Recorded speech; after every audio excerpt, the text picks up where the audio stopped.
Selamat malam pemirsa, senang sekali saya Olga Lydia bisa kembali menjumpai Anda dalam Bincang Malam TVRI, edisi Kabinet Indonesia Bersatu Menjawab, hasil kerjasama Kementerian Komunikasi dan Informatika dan TVRI. Dan nggak terasa sebentar lagi kita masuki bulan puasa dan hari ini kita akan berbincang-bincang mengenai stabilan harga bahan pokok menjelang bulan puasa dan juga ketersediaannya. Dan telah hadir bersama kami di studio Bapak Menteri Perdagangan kita, Bapak Gita Wirjawan. Apa kabar Bapak? Baik. Lelah nih kayaknya Pak, sudah keliling pasar hari ini. Lumayan tiap hari. Lumayan tiap hari ya keliling pasar ya. Dan berikutnya adalah Ketua Gabungan Perusahaan Perunggasan Indonesia, Bapak Anton Supit. Selamat malam Pak Anton. Selamat malam Olga. Apa kabar? Baik-baik. Senang sekali bisa hadir bersama kami. Dan juga ada Bapak Tutum, Wakil Ketua Umum Asosiasi Pengusaha Retail Indonesia. Selamat malam Bapak. Malam. Senang sekali bisa hadir bersama kami. Iya. Baiklah, mungkin pertanyaan yang paling banyak ditanya masyarakat nih Pak Menteri, bahwa kenapa harga pangan ini selalu naik Pak tiap tahun menjelang bulan puasa? Kira-kira masalahnya di mana sih Pak? Tentu ini supply dan demand. Ya. Tapi kalau kita perhatikan dalam beberapa waktu terakhir ini, kita selalu melakukan pemantauan semenjak Desember, November, Desember, setiap 2 minggu, dan bisa dibilang signifikan juga, itu 5-10% di atas apa yang ada di pasar induk. Kalau saya lihat itu seperti cabai tentunya, terus juga jahe, dan juga bawang putih. Ini 3 produk, yang satu tadi penjelasannya itu terkait dengan penyerapan dari luar Pulau Jawa. Kalau kedua dan ketiga ini terkait dengan masih dilakukan importasi terhadap produk-produk. Tapi hal yang membanggakan adalah di pasar induk Ramadh Jati itu hampir seluruhnya itu adalah produk lokal. Dan ini beda sekali dibandingkan tahun lalu di periode yang sama. Itu hampir di setiap kategori produk pangan itu ada yang import ya? Ada yang import. Ya. Nah, kalau tadi pagi ya tentunya ini terbatas di produk hortikultura saja, itu sayur-sayuran dan buah-buahan. Itu hanya jahe, bawang putih, dan jeruk. Ya. Yang lainnya nggak kentang, nggak bawang merah, dan alhamdulillah ini kan di Brebes sudah panen raya, jadi harga bawang relatif stabil. Dan para petani pun juga sangat bisa menikmati kesejahteraan yang bagus. Terus juga kentang dari Dieng, dari Medan, dari beberapa tempat lainnya itu lagi mengalami panen yang baik. Nah, ini tercermin dalam stabilitas harga. Nah, saya rasa disparitas atau perbedaan harga antara apa yang kita saksikan di pasar induk dan di pasar non induk itu mungkin terkait dengan pemangku kepentingan di mata rantai. Nah, ini kita akan sikapi. Ya, tentunya kita tidak mau merugikan siapapun, tapi kita juga harus menjaga agar konsumen tidak dirugikan dengan kelonjakan harga yang di luar batas wajar. Nah, ini kita akan duduk dengan para pemangku kepentingan di seluruh mata rantai, dari pasar induk dan seterusnya. Tapi kalau saya bilang pulsanya ini adalah di pasar induk, di mana ketersediaan pasok itu sangat ada. Tapi kalau tadi Bapak menyampaikan bahwa suplainya sudah bertambah dibandingkan dengan waktu yang sama tahun lalu pada saat menjelang bulan puasa, itu mempengaruhi kenaikan harga nggak? Apakah tahun ini kenaikan harganya menjadi lebih sedikit atau menjadi lebih stabil pada saat di pasar yang non induk ya? Sangat. Jadinya di luar adanya distorsi. Ya. Pelaku pasar di mata rantai, tentunya dalam batas logika itu akan sangat membuahkan stabilitas harga selama pasoknya itu sangat mencukupi, dan observasi kami menunjukkan bahwa ini sangat mencukupi pasoknya. Tahun lalu ya tentunya ada distorsi iklim, dan itu menyebabkan langkanya beberapa produk, dan alhamdulillah tahun ini panennya relatif bagus. Baik, dan bertepatan menjelang bulan puasa. Nah, Pak Anton sendiri kalau di bidang perunggasan nih banyak mengatakan waduh harga ayam potong meningkat nih. Padahal menurut Bapak apakah suplainya bertambah untuk bulan puasa, sudah dipersiapkan atau hampir sama dengan bulan-bulan yang lain? Jadi menambah yang dikatakan Pak Menteri tadi, Kalau dari segi pasokan produksi, kita ini jangan underestimate dengan perunggasan di Indonesia. Ya. Kita ini nomor 8 dunia terbesar. Kita sekarang memproduksi ayam itu sekitar 2 miliar ekor. Dan hampir mendekati 2 juta ton. Ya, artinya Amerika sendiri yang paling banyak itu 16 juta ton. Ya. Telur pun nomor 8 dunia. Nah, dari tahun ke tahun 2010 kita lihat ayam ini kan dari DOC, yang satu ayam sehari itu. Tahun 2010 kita memproduksi 1,3 sekian miliar ekor. Tahun 2011 1,7 miliar ekor. Tahun ini diperkirakan mendekati 2 miliar. Mendekati 2 miliar ekor yang akan menjadi ayam, live bird. Memang dia akan ada faktor kematian, tetapi kan ayam dipelihara 1 kilo lebih. Jadi tapi kira-kira anggap aja rata-rata sekilo bisa mencapai 2 miliar. Nah, khusus Lebaran, jujur aja sebagai pengusaha, dia akan melihat momentum di mana kalau ada permintaan lebih, dia akan menyiapkan lebih. Nah, karena itu untuk 3 bulan ini, Juni, Juli, dan Agustus, kita menyiapkan DOC 490 juta ekor dalam 3 bulan. Dan kalau daging ayam yang namanya karkas itu sudah 25% dari yang 2 miliar itu ya? 310 juta, 310 ribu ton atau 310 juta kilogram ayam. Ya. Yang dikatakan Pak Menteri itu betul, bahwa kalau dari segi pasokan no problem. Nah, sekarang persoalan ini begini, memang ini yang barangkali kita cari jalan keluarnya, sebab saya rasa ada sesuatu yang tidak benar juga di Indonesia ini, masa setiap Lebaran kita harus duduk bersama menjelaskan, padahal produksi makin hari makin naik, distribusi juga lancar, jadi ada faktor psikologis. Kalau kita lihat harga ayam di peternakan dan telur itu di bawah itu relatif. Kalau telur sekarang 16.000 level peternakan, sedangkan broiler mungkin 18.000 rupiah. Ada gap beberapa ribu. Dan memang sering dikeluhkan peternak, mereka itu 6-7 siklus 1 tahun kalau broiler ya. 3 siklus itu biasanya impas, artinya tidak untung tidak rugi. 2 siklus itu rugi, mengharapkan Lebaran ini paling tidak bisa menutupi yang tadi rugi tadi. Jadi sebenarnya di level peternak tidak ada soal. Nah, persoalan di distribusi. Memang perlu ada langkah-langkah yang saya kira yang tidak fair juga. Seakan-akan kalau terjadi masalah seperti ini, yang selalu dicari adalah Menteri Perdagangan. Padahal kalau kita lihat yang menguasai pasar di daerah, gubernur. Ya memang ada koordinasi, tetapi Menteri nggak bisa lagi perintah sampai ke pasar itu kan. Nah, oleh karena itu memang ke depan barangkali seperti Perda DKI. Ya. Dalam rangka biosecurity, gubernur sudah mengeluarkan 5 tahun lalu bahwa ayam tidak bisa dipotong di dalam kota, tapi harus ada RPA dan ada kamar pendingin.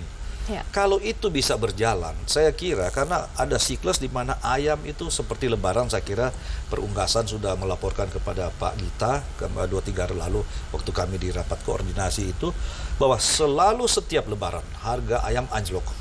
Jadi semua karena psikologis mau masuk puasa dan Lebaran, maksudnya bukan tapi anjlok, setelah itu kan jatuh. Maksudnya meningkat ya? Permintaan meningkat, tetapi setelah itu kan jatuh. Setelah Lebaran. Setelah Lebaran. Ya. Oleh karena itu, kalau memang Perda ini bisa jalan dengan gudang penyimpanan cold storage dan semacam itu bisa jalan, ya, ini kan bisa menampung kelebihan yang nantinya keluar pada saat kita butuh Lebaran. Karena sebenarnya juga jadi bukan khususnya supply di perunggasan kurang. Butuh pengaturan supply yang lebih baik menurut pengaturan Bapak? Supply lebih baik yang notabene sudah di luar kewenangan Pak Menteri, sudah ada di Departemen Pertanian, di daerah dan yang lain. Nah, untunglah kita di TVRI nih Pak, ini yang menonton nih banyak kepala daerah. Jadi saya kira masing-masing proporsional juga, bahwa tidak bisa selalu hanya dikatakanlah diminta pertanggungjawab Menteri Perdagangan, tapi ada masalah gubernur, ada bupati, ada Departemen Kementerian Pertanian, semacam itu. Nah, oleh karena itu saya kira, tapi kalau saya bisa usul kepada Pak Menteri, barangkali melalui koordinasi Pak Gita, bagaimana supaya ke depan kita asal dikasih tahu saja kita butuh ayam dan telur sekian ratus ribu ton untuk Lebaran, kita produksi. Karena namanya pengusaha, kemanapun asal dia mendapatkan profit, dia pergi. Apalagi ini kan jelas di depan mata ada demand yang semacam tinggi, itu. Nah, inilah yang sebenarnya kalau kita lihat memang ada faktor sosial juga. Kenapa Perda ini tidak jalan, dan kenapa yang Pak Gita bilang tadi, supply tidak ada soal, tetapi kok antara pasar induk dengan pasar yang lain ada gap yang cukup besar. Ini kan terlibat sekian banyak orang yang kembali lagi di luar kendali. Dia melihat ada kebutuhan, apa salahnya, sama dengan pertandingan olahraga lah atau musik semacam itu harga di loket sekian puluh ribu, tapi di luar ada dia jual calonnya 100 ribu. Tapi kalau pertunjukannya mulai, harganya juga turun. Maka itu.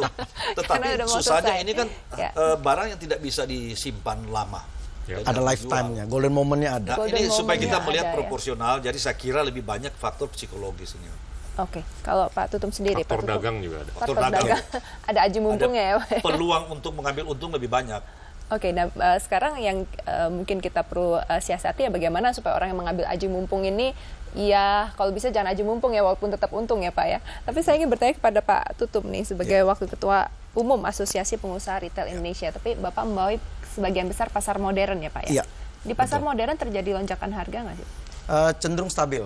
Jadi kita ini mempunyai satu sistem yang sudah tidak bisa kita ini hanya mengambil keuntungan sendiri. Karena persaingan ini sangat terbuka, yang menentukan angka pun sebetulnya dari pasokan sampai ke tangan konsumen. Ya. Jadi retail modern bekerja atas sistem yang sangat efisien. Jadi pada kesempatan ini saya juga ingin laporkan Pak Menteri, Pak, retail modern ada lebih kurang hampir 17.000 outlet, Pak. Jadi sudah 2-3 bulan lalu kita sudah mengadakan persiapan untuk menjelang bulan puasa dan lebaran, mengantisipasi. Bahkan sampai nanti biasanya setelah lebaran, Pak. Di mana pada saat-saat pasar tradisional mungkin penjualan lagi mudik, biasa retail modern lah yang mengambil alih pekerjaan-pekerjaan yang selama ini ada di pasar modern, retail pasar tradisional. Nah, kalau soal harga sama sekali sampai sekarang ini retail modern stabil. Menurut Bahkan Bapak, cenderung kenapa ada perbedaannya begitu? Efisiensi yang paling penting yang mana yang harus dilakukan oleh begini, pasar tradisional? kita harus melihat juga cara kerja sistem dua pasar yang berbeda ini. Ya. Kalau retail modern, semua mempunyai agreement dengan setiap pemasoknya. Mau saat produk ini mulai demand-nya turun, harga juga kita tetap memberikan satu komitmen yang sudah kita janjikan. Walaupun demand meningkat, kita juga sudah ada kontrak-kontrak yang sudah dipenuhin. Tidak bisa seperti mungkin ya maaf saja mungkin saudara-saudara kita di pasar tradisional mereka kadang-kadang menanggung pada saat beban sepi, saat permintaan meningkat mungkin ingin mencari keuntungan lebih sedikit. Nah, kita juga harus melihat produk-produknya apa. Mungkin selama pemantauan kita tidak semua produk yang terjadi kenaikan. Hanya produk-produk tertentu. Tapi seakan-akan ini kan menjadi semuanya terjadi kenaikan. Inilah yang saya kira harus tidak adil diluruskan. juga pemberitaannya. Betul. Gitu ya. Oke, kalau menurut Pak Menteri sendiri, sampai nanti menjelang Lebaran, apakah kondisi ini bisa terus dipertahankan? Apakah nanti masih ada kekhawatiran terjadi lonjakan harga, Pak? Enggak, saya rasa apa yang diangkat oleh Pak Tutum itu cukup baik, dan ini satu disiplin yang mungkin bisa diikuti dalam konteks pengoperasian pasar tradisional dan ya pasar non induk lah yang ada untuk menjaga stabilitas harga. Tapi kunci-kuncinya adalah pasok. Dan saya ngelihat ini pasok sangat bisa dijamin. Nah, ini tinggal nanti seperti yang saya tadi angkat sebelumnya, ini tinggal gimana distribusi dan seluruh pemangku kepentingan dalam mata rantai ini bisa mengadopsi sistem. Ya tentunya mereka harus mendapatkan untung, tapi jangan sampai ada paradigma untuk mengambil keuntungan dalam kesempitan. Hanya dilakukan konsumen itu saya rasa harus kita lindungi. Tapi kalaupun ada kenaikan harga karena kekurangan pasok, itu saya rasa lazim. Nah ini kan kedepannya kita harus berpikir lebih dalam jangka panjang lah. Nah ini gimana kita bisa meningkatkan produksi dan produktivitas. Kalau ngomong mengenai unggas ayam, ya saya rasa bisa belajar dari negara-negara seperti Brazil. Itu kita ada 2 miliar ayam. Saya datanya agak beda, sedikit di bawah 2 miliar. Tapi kalau di Brazil tuh ada 6,5 sampai 7 miliar ayam. Padahal populasinya cuma 192 juta manusia. Dan mereka sapinya juga 6,5 miliar, 200 juta sapi. Kita cuma 15-16 juta. Jadi ini ujung-ujungnya supply. Karena harga itu sangat ditentukan oleh supply dan demand. Kalau demandnya kita sudah tahu sekarang 250 juta, ke depannya populasi akan kemana. Tapi karena daya belinya meningkat, karena GDP-nya meningkat dan segalanya, ya mau nggak mau kebutuhan untuk protein, karbohidrat dan segalanya itu akan meningkat terus. Kita harus mengantisipasi. Nah, kalau kita sudah melakukan mapping ke depan ini, jangan sampai paradigmanya tuh hanya paradigma dagang saja. Dan ini bukan zero sum game. Kita bukan mau menganulir paradigma import atau paradigma dagang. Hanya bisa dilakukan kalau lahannya ada dan teknologinya ada. Nah, gimana kita bisa menyediakan lahan untuk sapi, ayam, dan segalanya, dan juga teknologi yang dibutuhkan untuk meningkatkan produktivitas. Dan skill dari SDM-nya sendiri. Itu sangat menentukan. Tapi Pak, sebetulnya mungkin banyak yang ingin berinvestasi untuk memberikan supply karena demand-nya pasti ada. Tapi apakah ada angka resmi dari pemerintah mengatakan sebetulnya demand rakyat Indonesia ini sekian loh, jadi kita butuh sekian, kita kurang berapa gitu? Ada, tapi kalau kita mau menernak sapi dengan skala yang layak, itu kita perlu 100 sampai 500 ribu hektar. Itu yang sudah itu yang dilakukan oleh kawan-kawan di Australia, di Brazil, Afrika Selatan. Tapi sekarang kan kecenderungannya ya mendingan kita tanam sawit atau apa. Ya itu kan nanti kalkulatornya jalan, mana yang lebih menguntungkan. Mau dagang sapi atau dagang kelapa sawit atau apa. Nah, ini juga kalau dari sisi tata ekspor dan importnya, kita kan terbelenggu terkait dengan sapi. Kita terbelenggu oleh undang-undang yang membatasi bahwa kita hanya bisa mendatangkan sapi hidup. Itu dari 2 negara saja, yaitu Australia dan Selandia Baru. Kalau menurut saya, hemat saya, itu kurang tepat. Semakin kita punya kebebasan untuk mendatangkan sapi dari manapun selama sapinya tidak ada penyakit, semakin kita memiliki bargaining leverage untuk menentukan harga. Semakin kita memiliki kapasitas untuk menjaga stabilitas harga. Nah, cenderungannya akhir-akhir ini harga sapi, daging sapi memang meningkat. Tadinya 70.000, sekarang 75.000, kadang-kadang ada sampai 80.000 per kilo. Mungkin karena argumen keterbatasan pasok. Tapi tentunya komitmen dari Kementerian Pertanian adalah untuk meningkatkan pasok sapi. Tapi ke depannya kita juga harus mengerti bahwa ini produksi dan produktivitas harus digenjot, dan ini perlu pendanaan, perlu infrastruktur, dan juga perlu penyikapan import yang harus memberikan kita bargaining leverage untuk menegosiasikan harga agar stabilitas harga itu bisa dibuahkan. Nah, itu saya rasa penyikapan-penyikapan yang sudah didiskusikan dengan lembaga dan kementerian terkait, tapi ya makan waktu. Tapi balik lagi ke titik pagi hari ini, kalau kita cek pulsanya di pasar-pasar, khususnya di pasar induk, nggak ada alasan untuk terjadi kenaikan harga di pasar induk maupun di pasar modern. Nah, ini tinggal di in-between-nya ini yang harus disikapi. Nah, ini saya rasa karena mungkin kira-kira keinginan... bagaimana cara menyikapinya nih Pak? Karena mereka kan orang bebas gitu. Faktor psikologis dan faktor dagang. Ya, haji mumpung, ya kapan lagi sih, udah 11 bulan kita untungnya cuma segini atau mungkin sempat rugi, ya bulan ke-12 mungkin kita bisa mengambil keuntungan yang lebih. Tapi jangan lupa, ini kita harus menjaga kesejahteraan untuk semuanya, bukan hanya penjual dan pedagang saja, tapi konsumen. Jadi kalau misalnya supply-nya ditambah atau sedikit oversupply, mungkin bisa menyelesaikan masalah ya Pak ya? Saya rasa kita nggak perlu oversupply, kita harus menjaga dan menjamin ketersediaan supply. Itu yang paling penting. Oke, baik. Perbincangan akan kita lanjutkan lagi. Pemirsa jangan kemana-mana, kita akan kembali setelah jeda berikut ini.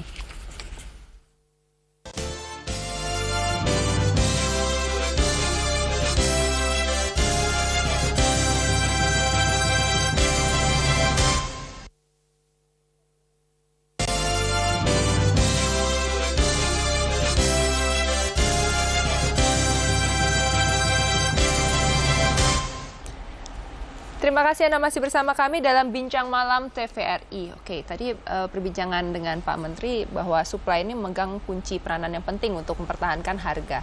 Nah, tapi kebetulan ada Pak Anton di sini. Kalau supply dari unggasan sendiri dari ayam, apakah sudah cukup atau belum Pak? Apakah sudah ideal angka ini? Apa bisa dikembangkan lagi? Angka ini kalau kapasitas terpasang itu masih jauh lebih besar dari ini. jauh lebih besar jauh dari lebih ini. besar. Cuma selalu begini, bahwa kita memang mengukur kira-kira bisa naik berapa persen. Makanya sesuai data tadi, dari 2010 ke 2012 itu naiknya sudah sekitar 600 ribu ekor DOC. Ya. Artinya sama sekitar ekuivalen 1 kilo. Karena kan ada angka keseimbangan di mana harganya pas. Kalau di ayamnya kita saya terbeli. kira tidak ada masalah di produksi sekali lagi karena kapasitas terpasang melebihi dari yang kita produksi. Ya, yang persoalan sekarang yang perlu saya ingin kemukakan bahwa yang seperti dikatakan Mas Tutum tadi. Kenapa pasar modern ini bisa sustain, harga tidak berubah-ubah, pasokan terjamin. Celakanya ini ayam ini terus terang saja bantuan pemerintah hampir tidak ada, tetapi diserahkan full kepada swasta malah berkembang. Sapi yang begitu besar support pemerintah kurang begitu sukses ya, karena memang banyak masalah juga itu. Tetapi tidak apa-apa, ini kalau saya lihat bahwa produksi ini akan betul-betul berkembang dan kita antisipasi rata-rata per kapita 7 kilo. Kita berharap dalam beberapa tahun ke depan menjadi double. Jadi ini peluang bisnis yang besar Pak Menteri. Tetapi persoalan kita 80% di bidang on farm atau di bidang peternakannya itu sudah sistem modern. Closed house, higienis dan lain-lain. Mungkin tinggal 10% lebih yang memang tradisional. Sebaliknya begitu masuk kepada pasca panen pasar, kita ini hanya mungkin 20% yang masuk kepada Pak Tutum dan teman-teman. Ini yang menyangkut kestabilan sebenarnya. Tetapi dalam hampir 80% masuk pasar tradisional dengan cara potong seperti tadi yang tidak bisa masuk sekaligus banyak. Kalau kita pasar ini itu yang menyebabkan inefisiensi ya. Dia tidak efisien akhirnya kan. Karena kalau ini bisa dikembangkan seperti saya lihat di Ho Chi Minh, jadi dulu itu pasar sama juga potong ayam di dalam pasar. Tetapi karena penyakit flu burung dan lain-lain itu dipaksakan mereka harus jual ayam dipotong di luar kota dan masuk di chiller, kamar lemari pendingin, cold storage semacam itu, sehingga kelebihan supply semua kan masuk cold storage. Jadi tidak ada masalah pada saat kekurangan langsung keluar. Tapi bentuk karkas. Bentuk karkasnya sudah bukan ayam hidup lagi.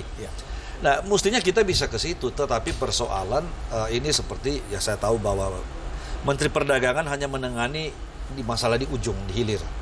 Tapi kan mulai dari hulu ini, bagaimana produksinya, masalah transportasi sudah bukan urusan Menteri Perdagangan, urusan Menteri Perhubungan, urusan Menteri PU, ya di on farm-nya Menteri Pertanian, semacam itu. Nah, ini memang saya kira mudah-mudahan kali ini Pak kita menjadi yang terakhir Lebaran kita selalu harus menjadi soal. Tapi barangkali mulai setelah Lebaran, mari kita pikirkan. Idealnya berapa sih jumlah ayam yang harus tersebar di seluruh Indonesia? Iya betul. Karena itu. produksi tidak ada masalah. Produksi nggak ada masalah. Dan Pak Anton sendiri tidak memiliki angka itu. Berapa kira-kira? Artinya begini. Apakah sekarang peternaknya itu masih convenient, masih nyaman dengan jumlah sekian, dengan tidak pernah rugi karena kelebihan? Kalau saya ceritakan bahwa terjadi persaingan yang tajam di kalangan peternakan, semua menambah kapasitas Pak Menteri. Tetapi mengerem, karena kalau sudah ada fasilitas, tidak susah, tinggal impor GP, grandparent stock, nantinya berkembang. Ya memang ada waktu. Tetapi seringkali yang kita hadapi, siklus di mana kalau 6-7 siklus untuk broiler, itu separuh itu rugi. Separuh rugi? Separuh, bukan rugi ini. Karena ini barang hidup, beda seperti barang manufacturing. Begitu kita produksi kelebihan, masuk gudang, kasih diskon lagi. Tapi ini kan tidak bisa, harus jual. Kasih makan terus, rugi.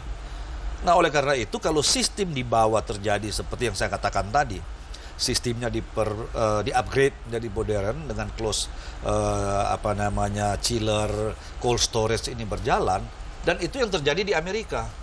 Jadi mereka itu ayam beku, ayam segar di sini sudah, itu Pak Anton. Retail modern buktinya. Tapi di retail modern ya? Karena bisa. Berarti edukasi kepada konsumen. Ini yang harus kita perbanyak di pasar-pasar. Barangkali Pak Menteri kalau kami bisa usul bagaimana Perda DKI ini, ya mungkin setelah ada gubernur baru lah, karena sekarang kan tanggung Pak. Kita efektifkan, ada 5 daerah yang barangkali kita uji coba dan saya yakin bisa Pak. Beda kecuali produksinya bermasalah, dibuat apapun nggak bisa. Kan tidak masuk akal, produksi berlebihan, harga naik. Nah ini satu contoh, habis Lebaran kita khawatir, ini kelebihan supply ini kemana ini kan? Tapi ada retail modern Pak yang membufferin Pak. ya mudah, tapi kan terbatas juga kan. Dia cuma sekian Cuma persen. 20%, Ini saling komplementer, 80%. Mbak. Iya, Makanya memang rasa kita khawatir. berdua. Oke, baik Pak, kembali tadi menanggapi apa yang disampaikan oleh Pak Anton. Ini kira-kira bagaimana untuk mengencourage supaya pasar-pasar tradisional ini juga bisa menjadi lebih efisien, karena memang tidak secara langsung di bawah Kementerian Bapak. Sekarang gini, kenyataannya kita belum memiliki jumlah pasar tradisional yang kita inginkan. Jadi jumlahnya pun masih Kita kurang, tahun ya? lalu tuh pasar percontohan tradisional aja baru 10 Ya. yang selesai. Tahun ini kita bangun 20. Tentunya kita terus dapat anggaran, dan yang non percontohan tentunya banyak. Nah, ini kan perlu waktu, dan saya sih percaya bahwa pasar apapun, Ya. apakah itu tradisional, modern, induk, apapun lah, itu adalah titik konektivitas yang menghubungi antara yang butuh sama yang punya. Ya. Nah, ini tergantung gimana memanage-nya. Saya yakin dalam konteks apapun, termasuk pasar tradisional, kalau di-manage dengan baik, ini akan membuahkan efisiensi dan transparansi dan segalanya. Dan kita kan selalu bicara security of supply atau ketahanan pangan, ketahanan energi, ketahanan infrastruktur dan segalanya. Kalau ketahanan pangan, ini juga terkait dengan kapasitas kita untuk bisa membuahkan konektivitas. Nah, saya yakin kalau beberapa tahun ke depan ini kita terus giat melakukan bukan hanya pembangunan pasar tradisional, tapi juga penyuluhan. Ya. Penyuluhan ke pelaku pasar dan konsumen, bahwa ada A, B, C, D, E yang harus dilakukan agar kita bisa mencapai efisiensi, dengan catatan semuanya untung. Tapi juga konsumen jangan dirugikan. Ya. Saya rasa bisa. Jadi Seharusnya kita harus bisa, sabar lah. Dan ini saya baru nangkep nih apa yang disebut oleh Pak Anton, bahwa dari sisi pasok ini kalau setelah Lebaran ini gimana? Iya. Nah, ini benar-benar harus dicari solusi, karena kita juga nggak mau nanti merugikan kawan-kawan peternak, pengusaha juga rugi. Terus nanti itu namanya bounce-nya tuh lebih parah kalau mereka udah rugi, terus mereka bangkit, terus mereka ngelempar harga yang jauh di atas batas wajar. Itu saya rasa nggak terlalu baik. Karena untuk kerugian konsumen pasti juga. harus ada yang membayar ya, biasanya Pasti. konsumen pada Ya, akhirnya. pasti. Nah, tapi untuk sementara ini ada operasi pasar yang dilaksanakan oleh pemerintah untuk menekan harga. Seberapa efektif operasi pasar itu? Relatif cukup efektif ya, khususnya dalam konteks beras, dan juga kita mengadakan pasar murah ini untuk beberapa komoditas, tentunya dengan kolaborasi dengan kawan-kawan dari asosiasi. Dan ini kita hari ini sudah mulai di beberapa kota, termasuk di Medan.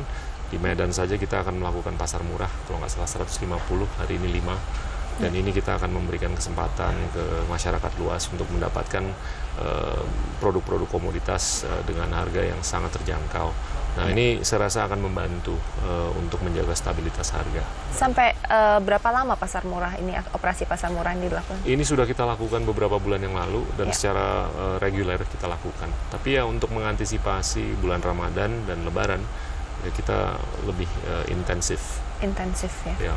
Oke, baik. Kalau bicara sedikit nih mengenai harga barang, erat kaitannya dengan distribusi. Nah, biasanya menjelang Lebaran itu bisa dikatakan jalan-jalan tuh luar biasa macet ya, khususnya untuk di daerah. Kalau dari Pak Tutum sendiri, Ya, ada masalah nggak pasar modern dengan hal itu? Ini kesempatan untuk kita sampaikan ke Pak Menteri agar interdepnya juga diinformasikan, Pak. Ya. Sebetulnya harga-harga yang sekarang ini sebetulnya mahal dan murah itu, Pak, psikologinya di angka berapa sih satu Ya. produk?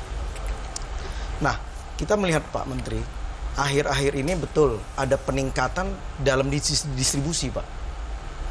Kita melihat merak kita yang seharusnya kalau kira-kira 4-5 tahun lalu 6 jam tembus, Pak.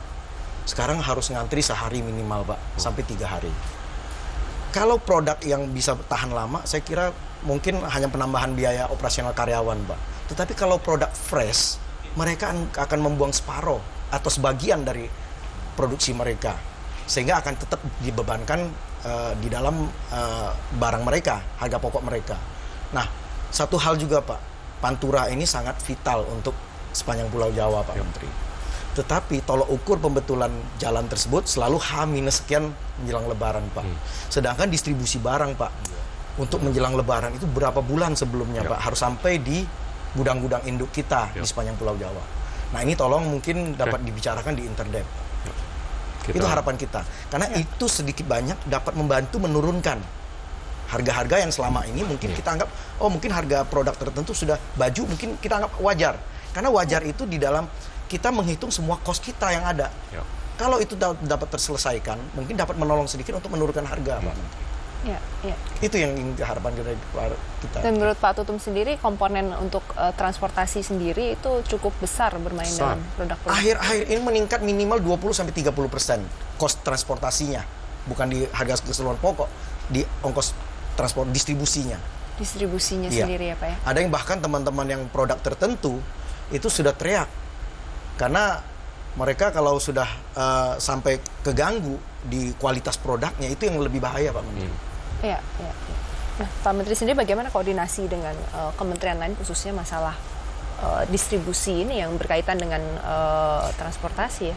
Apa yang diangkat oleh Pak Ya. Tutum itu sudah kita angkat ya, Ya. di rapat koordinasi di bawah supervisi Pak Menko, dan tentunya itu dihadiri oleh menteri-menteri terkait.